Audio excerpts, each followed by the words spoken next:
Donc bonjour à toutes et à tous, bienvenue pour ce moment de questions-réponses avec les habitants de Grand-Champ-des-Fontaines. Donc lundi 11 mai, journée de début du déconfinement, il me semblait normal de revenir vers les habitants de la commune pour vous apporter quelques réponses aux nombreuses questions que vous vous posez dans cette période un peu particulière.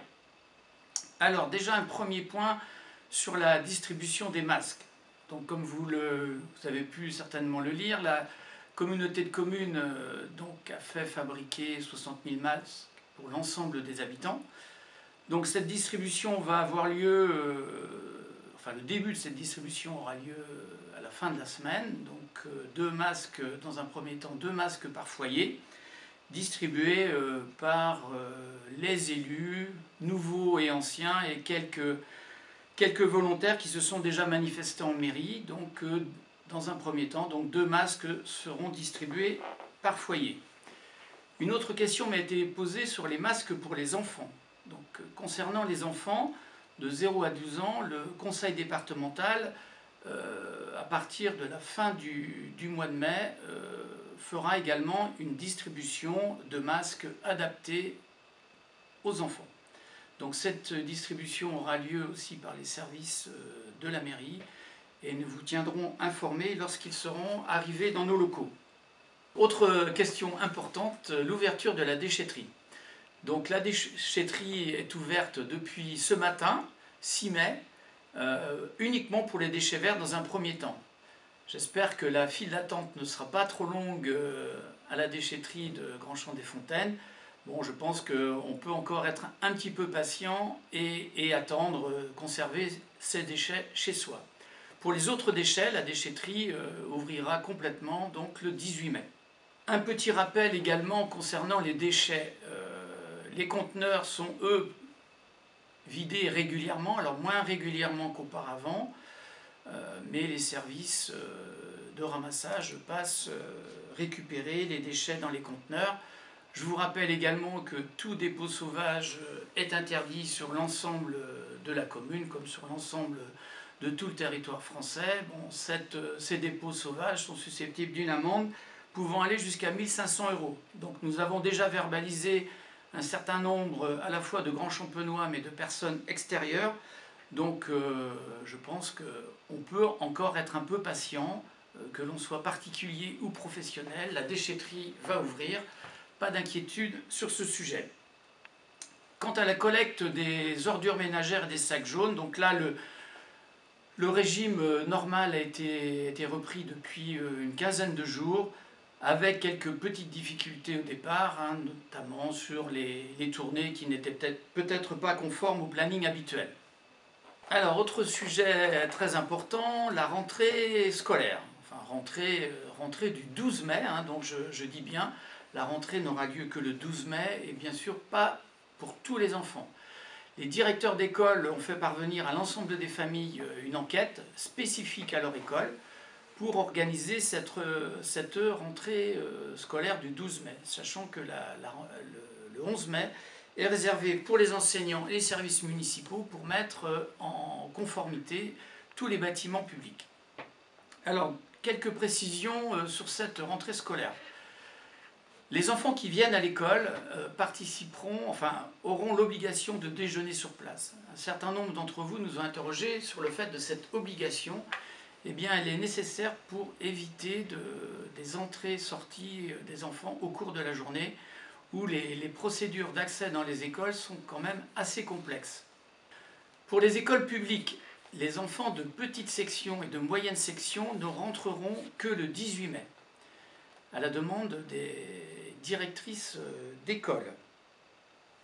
Le transport scolaire, lui, devrait, alors je dis bien devrait, fonctionner de manière habituelle, c'est-à-dire transport le matin et le soir, assuré par les services du conseil régional.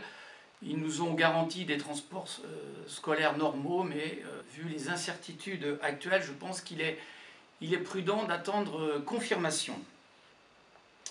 Pour les accueils périscolaires, il n'y aura pas d'accueil périscolaire le matin, uniquement un accueil périscolaire le soir. Tout ceci pour faciliter en fait l'accueil des enfants. Vous savez que les enfants, lorsqu'ils vont arriver à l'école, il y aura toute une procédure d'accueil, de lavage des mains, de déshabillage. Donc il nous semblait difficile de faire du périscolaire le matin et de recommencer pour l'entrée de l'école, sachant que les entrées des enfants à l'école se feront de manière échelonnée, comme les sorties également. Concernant donc les personnels soignants et autres catégories professionnelles pour lesquelles nous devons accueillir absolument les enfants, donc ces enfants seront accueillis sur tous les horaires, donc toute la semaine, école ou périscolaire. Donc ces catégories d'enfants sont définies par un arrêté ministériel.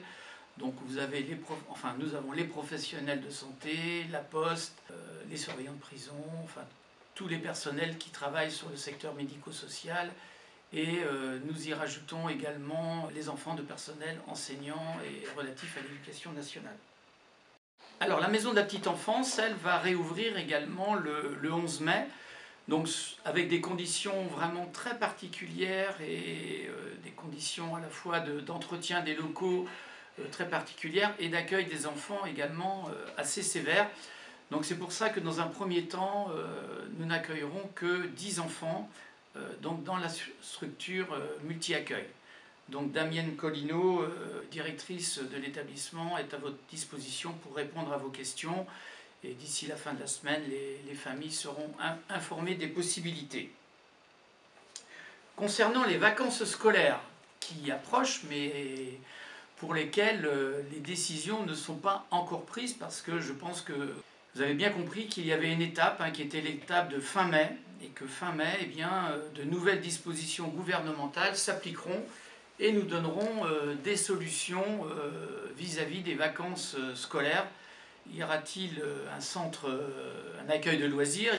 La maison des jeunes sera-t-elle ouverte? Pour l'instant, il est pour nous trop tôt de décider sur ces différents domaines, notamment les séjours en extérieur, c'est-à-dire les camps pour les enfants. Au niveau de la mairie, pendant toute la période du confinement, j'ai souhaité que la mairie reste ouverte tous les matins de 9 h à midi pour un accueil bien sûr sécurisé de nos habitants afin de répondre aux multiples questions et aux multiples sujets qu'il y avait pendant toute cette période. Donc pour l'instant, les services accueil mairie jusqu'à la fin du mois de mai vont rester ouverts uniquement le matin. Nous apporterons des réponses à la fin du mois de mai concernant le mois de juin et le début de l'été.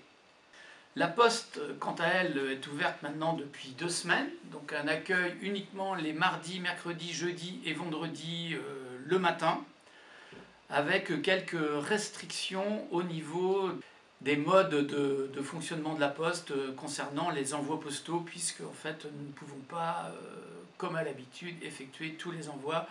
Vous devez préparer vous-même certains courriers, notamment toutes les liasses pour les recommander et les envois de colis.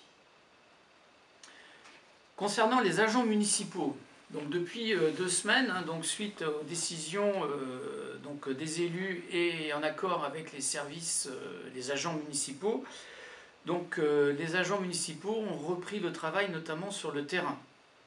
Donc c'est un travail fractionné, 1 jour sur 2, donc des demi-équipes qui viennent à la fois pour les espaces verts, la voirie, mais également l'entretien des bâtiments et notamment un travail important pour l'ouverture des écoles la semaine prochaine. Petit à petit, donc à partir du 11 mai, les services extérieurs vont accroître leur présence sur le terrain, ce qui est nécessaire pour l'entretien de la commune, la mise à disposition des bâtiments. Pour les services administratifs, actuellement, les agents viennent 1 journée par semaine afin de prendre des consignes de la part de la direction et des élus. Les agents qui le peuvent sont en télétravail chez eux. À partir de la semaine prochaine, une présence un peu plus importante aura lieu sur le site même de la mairie, sachant que pour l'instant, le service de la médiathèque est toujours fermé, mais une procédure de redémarrage devrait voir le jour prochainement. Donc nous avons réussi à nous fournir en masques à la fois chirurgicaux et masques tissus pour les agents. Donc les agents, bien sûr, qui sont en présence du public, bon, devront évidemment obligatoirement porter leur masque. Pour les agents qui sont en extérieur, que ce soit les espaces verts, la voirie et le bâtiment, eh bien, je dirais que ça dépend tout à fait des circonstances de terrain. On peut estimer que l'agent qui est tout seul sur sa tondeuse n'a pas forcément besoin de porter un masque, mais dès qu'il est en présence des autres agents, nous leur avons fourni des masques pour qu'ils puissent s'équiper correctement. Alors, concernant les associations, les locations de salles, qu'en est-il ? Pour les salles, eh bien, toutes les salles municipales sont fermées jusqu'à la fin du mois de juin.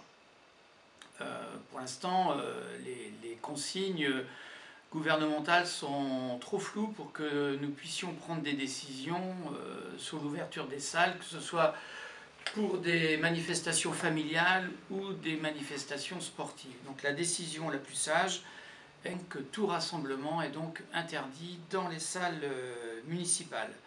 Pour les associations, eh bien, il en est de même, hein, donc pas de réunion associative dans les salles municipales, ni dans les bureaux de la mairie.